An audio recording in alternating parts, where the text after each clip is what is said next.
থানাতে বিডিও অফিসে মিটিং ছিল, মিটিং সেরে আমি পাইকর 1 পঞ্চায়েতে আমার কিছু কাজ ছিল, তার জন্য আমি যাই।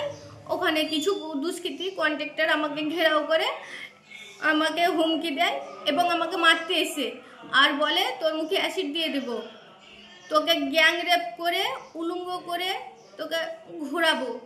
হঠাৎ আমার প্রতি আক্রমণ করে। আমি তখন থানার ওসিকে কল করি। থানার ওসি বলে পঞ্চায়েতের ম্যাটার পঞ্চায়েতে বুঝে, আমি কি করব, ফোনটা কেটে দেয়।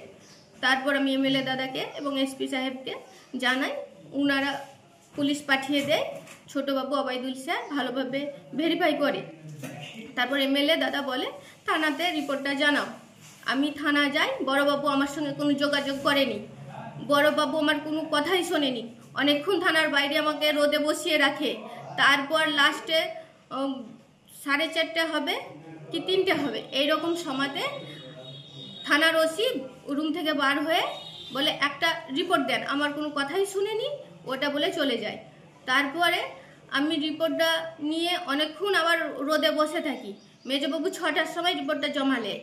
আর আমি কান্না করে যখন মেজবাবু প্রেমজিৎকে ঘটনাটা বলি, তখন মেজবাবু আমাকে বলে কি এখানে যদি কান্না করেন তো থানা থেকে বের করে দেব। মিথ্যা অভিযোগ, এটা সরাসরি মিথ্যা অভিযোগ। এই কারণে মিথ্যা অভিযোগ যে আমাদের কুসমুর 2 নম্বর পঞ্চায়েতের যিনি প্রধান আছেন, তিনি অনিয়মভাবে টেন্ডার করছেন এবং অনিয়মভাবে টেন্ডার করে কাজ বিক্রি করছেন। আমরা সেটাতে হস্তক্ষেপ করি, ওই জন্য আমরা হাইকোর্টে মামলা করেছিলাম। হাইকোর্টে মামলা করার পরে আমরা হাইকোর্টে মামলাতে রায় পাই এবং ওইরকমভাবে অর্ডার কপি নিয়ে আমরা হাইকোর্টে গেছিলাম এবং হাইকোর্টের অর্ডার কপি নিয়ে আমরা পঞ্চায়েতে যখন যাই, পঞ্চায়েতে আমাদের প্রধান হাইকোর্টের অর্ডার কপিকে দেখে কিন্তু হাইকোর্টের অর্ডার তক মানেনি। এখন আমাদেরকে হেনস্থা করার জন্য আমাদেরকে মিথ্যাভাবে জড়িত করছে। আপনার কি কোন দল? তৃণমূল। প্রধানত তৃণমূল। কি নাম আপনার? আমার নাম সুরাজ শেখ। হেনস্থ ভাষায় গালাগালি করেছে শুধু নয়, আপনার কাছে আরেকটু খবর নেন। এই কন্ট্রাক্টররা বলেছে কাপড় খুলে নেব, ধর্ষণ করে দেবো। একজন মহিলা প্রধান, তাকে এই ধরনের বক্তব্য কন্ট্রাক্টররা বলছে। একসময় কমরেড বিনয় চৌধুরী বলেছিলেন government of the contractor, for the contractor, by the contractor হয়ে গেছে। আজকে তৃণমূলের জমানায় একই ধরনের ঘটনার প্রতিচ্ছবি প্রতিফলিত হচ্ছে। আমরা এই ঘটনার পরে উদ্বিগ্ন যে আজকে তৃণমূলের জমানায় মা মাটি মানুষের সরকারে মায়েরা আজকে লাঞ্ছিত, গুঞ্জিত, অত্যাচারিত।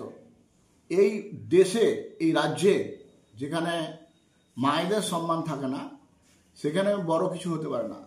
তাই মাতৃজাতির সম্মানের জন্য এই সরকারের বিদায় হওয়া প্রয়োজন।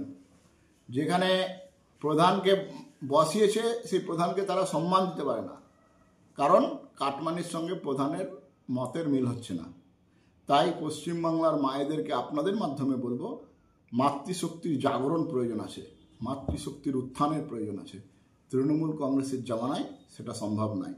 তাই 2026-এ তৃণমূল কংগ্রেসকে বিসর্জন দিতে হবে। পুলিশের অসহযোগিতা, পুলিশ তো তৃণমূলের দলদাস। বারবার বলার পরেও ওই মহিলাকে ঘন্টার পর ঘন্টা থানায় বসিয়ে রেখেছে। মহিলা কমপ্লেন করছে, তারপরে পুলিশ এখনও এই কন্ট্রাক্টরদেরকে গ্রেপ্তার করার সাহস দেখায়নি। ওই মহিলা যদি আমাদের কাছে আইনি সহায়তা চায়, ওই কন্ট্রাক্টরদেরকে জেলের ভিতরে ঢোকানোর দায়িত্ব আমরা নিচ্ছি। যারা মাতৃজাতিকে সম্মান দিতে পারবে না, তাদের কি ব্যবস্থা করতে হয় সেটা আমরা ভারতীয় জনতা পার্টি আমরা জানি।